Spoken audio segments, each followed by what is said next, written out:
Since the very beginning of this channel, since I first uploaded a video on this website, and that's World Wide Web, YouTube.com, on this crazy machine that we call the internet, some of you have been waiting for me to say the following sentence. And I'm not going to make you wait for it. I'm just going to tell you what you want to hear for those of you who are out there. Andrew from Don't Walk Run Productions really blew it on the VP selection video. He thought it was going to be Susan Rice. Andrew, what were you thinking? It was Kamala Harris, not Susan Rice. I think that you should be very ashamed of yourself for getting that prediction incorrect. How dare you? I'm ashamed. I'm still going to subscribe to your channel, and I still recommend you guys go over to his videos. But just keep that in mind, that he thought the VP pick would be Susan Rice. And honestly, I don't know what to do with him. Now, with that being said, I think it's also important to note that I said it would be Elizabeth Warren, and I'm also completely wrong. It's Kamala Harris. Kamala Harris is the VP. I was incorrect. I was wrong. Not even close, now that I think about it, although at least my pick was a senator, and he ended up going with the senator. But yes, Joe Biden has decided to choose Kamala Harris as his running mate. Kamala Harris, with the new face, is going to be on the back end of the Biden ticket. A woman who once accused Joe Biden of being a segregationist is now going to be placed in the back by that man on this ticket. And that's what we have to look forward to from the Democratic side going forward in this election. Now, I had said, and I will continue to say, that Kamala Harris is a terrible pick for Joe Biden. However, there are some positive attributes that she does bring to the table that make it seem reasonable that Joe Biden would go in this direction. First off, Kamala Harris is the junior senator from California. She's only been in the Senate since 2016, winning her 2016 election to that seat. So Kamala Harris's record is not very lengthy. So there's not a lot on her record as a senator that Joe Biden can be attacked on. However, as a prosecutor, her record does not seem very well in line with the current direction that the left wing is going in, with this whole defund the police and mass incarceration, let all the criminals run free so they can loot, burn, and steal everything, because that in some way will honor some guy that I think his name was Mayweather, something Floyd, maybe Cliff Floyd, the former baseball player, or whatever the hell the Democrats are going crazy about in the streets right now. But honestly, that's not even that big of a deal. If you're the Trump campaign team and what you're going to zero in on is that Kamala Harris was too tough on crime, that's not really going to do anything for you, because Kamala Harris is a Democrat and she's also the VP ticket on Joe Biden's ticket. Democrats' records never get any scrutiny, not nearly the scrutiny that Kamala Harris would get if she were a Republican or on a Republican ticket. That's just not how that works, and Joe Biden is proof positive of that it doesn't even really matter in terms of the Democratic Party, because Joe Biden said multiple times that he was one of the co-authors of the 94 crime bill, and every other crime bill major in the Senate before and after, and he's still the nominee. And he was powered to that nomination, not by trickery or anybody stealing anything from anybody, but as I said time and time again, by his overwhelming support from Black Democratic primary voters, specifically in the South, where tough on crime legislation is still more in effect than in the North or the West. Plus, when we have open rioting in the streets and people calling for the abolition of police departments, I don't want the President of the United States, the Republican candidate for 2020, running to the left of the Democrats on criminal justice issues. When there needs to be law and order restored, I would like if the Republican Party, ran on law and order and actually promoted the idea that if they remain in power, because Trump is in power when all this stuff is going down, that they're not going to allow this stuff to continue any further.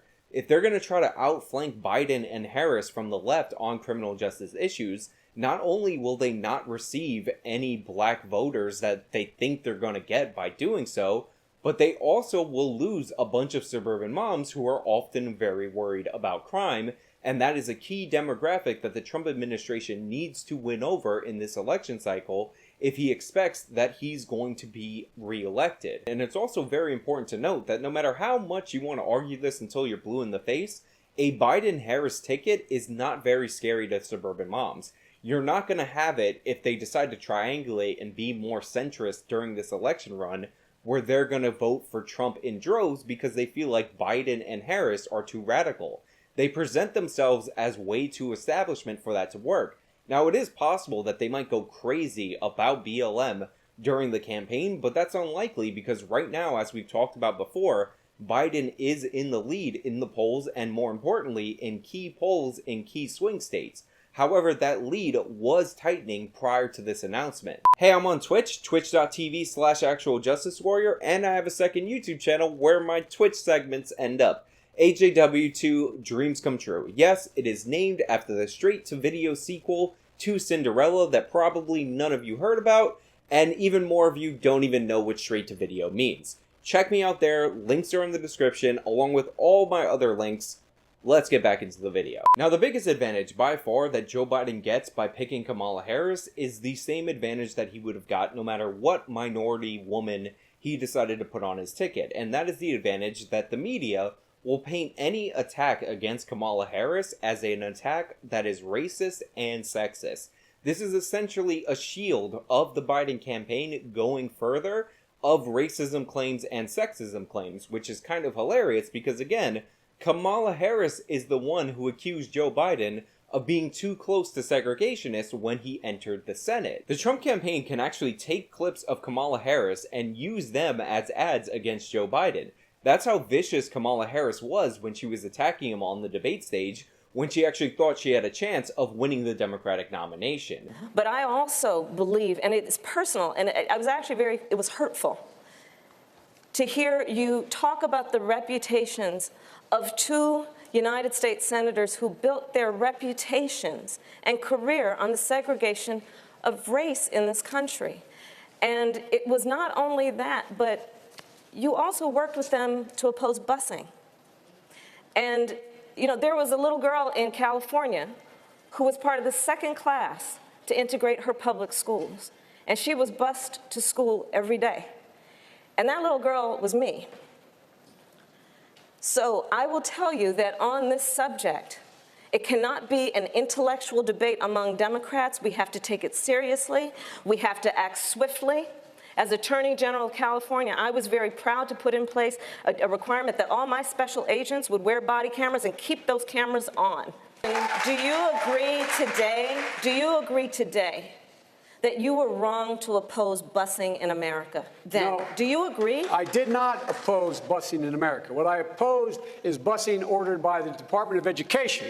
That's what I opposed. Well, I there did was not a oppose. failure of states to integrate public schools in America. I was part of the second class to integrate Berkeley, California public schools almost 2 decades after Brown v. Board of Education. Because your city council made that decision. It was a local decision. So that's where the federal government must step in. That's why we have the Voting Rights Act and the Civil Rights Act. That's why we need to pass the Equality Act. That's why we need to pass the ERA, because there are moments in history where states fail to preserve the civil rights of all people. And while it is obvious that Kamala Harris accepting the VP slot on Joe Biden's ticket after saying that on the debate stage is insanely hypocritical, as we said before, I am certain the media will paint any of this pointing out of reality that Kamala Harris is an upjumper, somebody who only does stuff to advance her own career.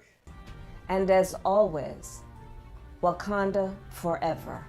As an attack that is rooted in racism and sexism. Somehow, this obvious glaring hypocrisy that is caught on video that Kamala Harris has no explanation for will be swept under the rug, and you will be called both a racist and a sexist for even bringing it up. Now, even more hilarious than that is Kamala Harris actually came out in support of women who accused Joe Biden of inappropriate touching. So not only did Kamala Harris say that the person that she's currently running on the same ticket as might have been too close to segregationists, you know, implying racism where there was none, but also she's calling him a potential abuser of women.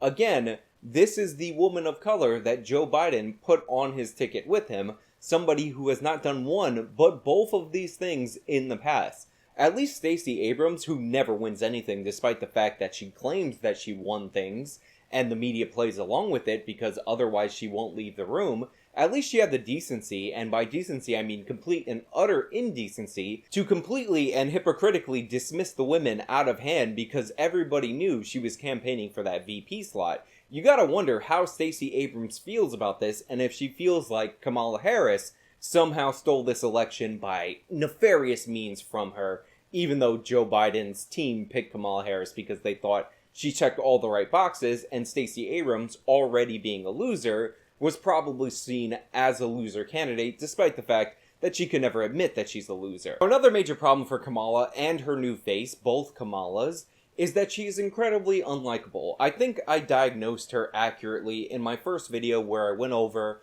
the strong women of the Democratic Party as somebody who has all the negative problems of Hillary Clinton, except she ended up hooking up with a married version of Bill Clinton in order to get her political career started out.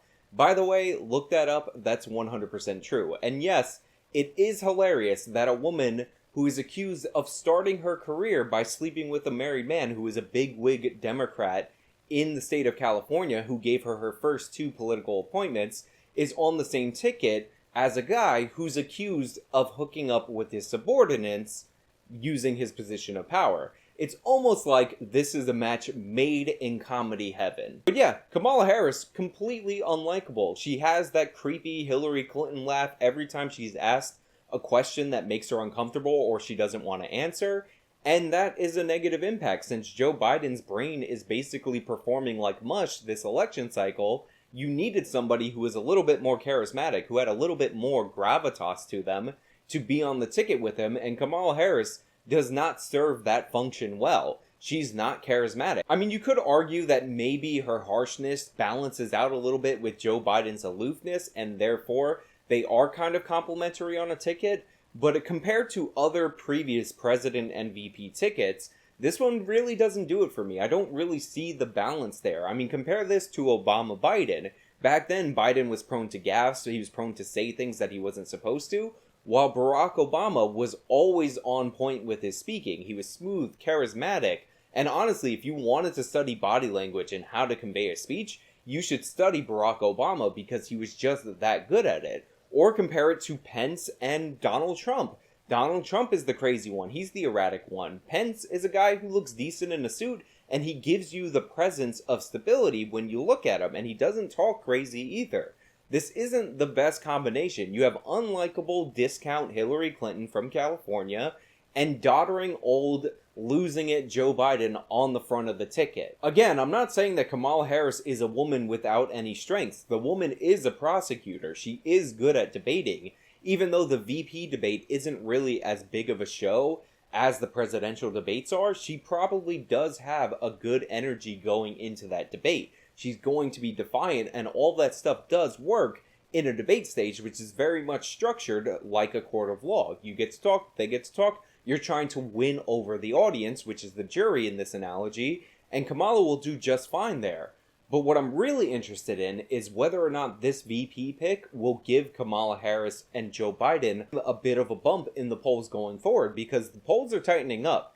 And this is not a VP pick that I think is going to excite a bunch of people. Like, I'm sure the people in the media are going to be celebrating this as the first woman of color ever to be put on a VP ticket of a major party. But for the general population outside of California, I doubt that very many people even know who Kamala Harris is. One of the biggest things that she failed to get over in the primary season was name recognition. She just does not have that. So if Biden doesn't get a bump from this, when this is arguably going to be the biggest announcement between now until the election from the Biden campaign, he might be in a lot of trouble, because remember, the other significant bump that candidates get is typically from their convention speech, and Biden said he's not really going to do a convention speech, so he's not going to get that. Then Trump, the next week, is going to do his convention. He's going to definitely get a speech that's going to rile up his base, that's going to raise his poll numbers, which are already trending in the right direction.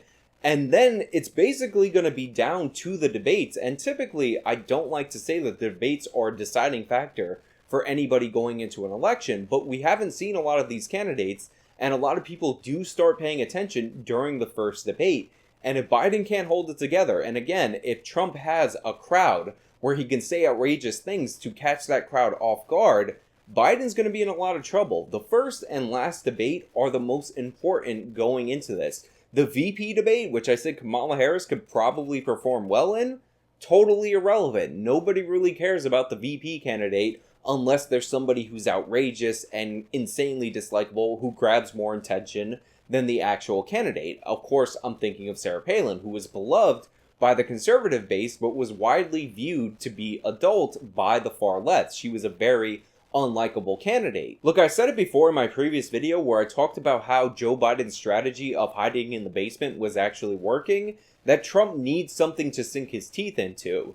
And Kamala Harris is a senator. She has to be in the Senate. She has to be available for interviews. She can't use the same excuses that Joe Biden is using due to the pandemic in order to avoid contact with the media. That's something that Trump can sink his teeth into. This isn't a Susan Rice situation where she doesn't hold elected office. Kamala Harris is out there and out front. And honestly, the contrast of his VP candidate always being on TV and always answering questions might be the thing that undermines Joe Biden's strategy of essentially hiding and letting Trump destroy himself prior to the election so he can swoop in and win this thing. But hey, those are just my thoughts. Let me know your thoughts down in the comments below. If you like this video, then please show me by leaving a like. You can subscribe for more content. Follow me on all my social medias. You can support me via the support links in the description box.